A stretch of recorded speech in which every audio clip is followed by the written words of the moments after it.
এখন থেকে বিকাশ অ্যাপেই ব্র্যাক মাইক্রোফাইন্যান্সের পেমেন্ট করুন সহজেই।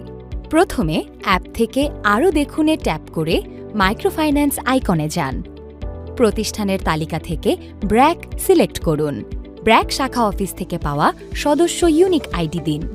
ব্র্যাক ইউনিক আইডি কোথায় পাবেন তা দেখতে স্যাম্পল বাটনে ট্যাপ করুন। এবার পরবর্তী পেমেন্টের জন্য আপনার তথ্য সেভ করে পরের ধাপে যান।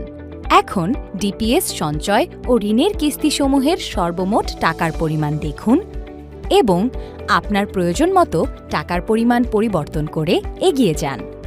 এখন ডিপিএস সঞ্চয় ও ঋণের কিস্তিসমূহের সর্বমোট টাকার পরিমাণ দেখুন এবং নিশ্চিত করে এগিয়ে যান।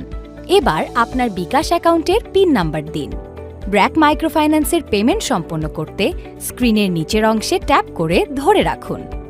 এই তো প্রসেসিংয়ের জন্য সাবমিট হয়ে গেল আপনার মাইক্রোফাইন্যান্স পেমেন্টের রিকোয়েস্ট। এখন কনফার্মেশন মেসেজ পেলেই নিশ্চিত হবে আপনার পেমেন্ট। শুধু তাই নয়, মাইক্রোফাইন্যান্স পেমেন্টের রিসিট অপশন থেকে ব্র্যাকের পেমেন্টের রিসিটও ডাউনলোড করতে পারবেন সহজে।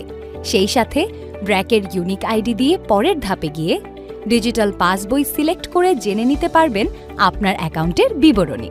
কি একদম সিম্পল না? এখন থেকে আপনার ব্র্যাক মাইক্রোফাইন্যান্সের পেমেন্ট হোক শুধুমাত্র বিকাশ অ্যাপে।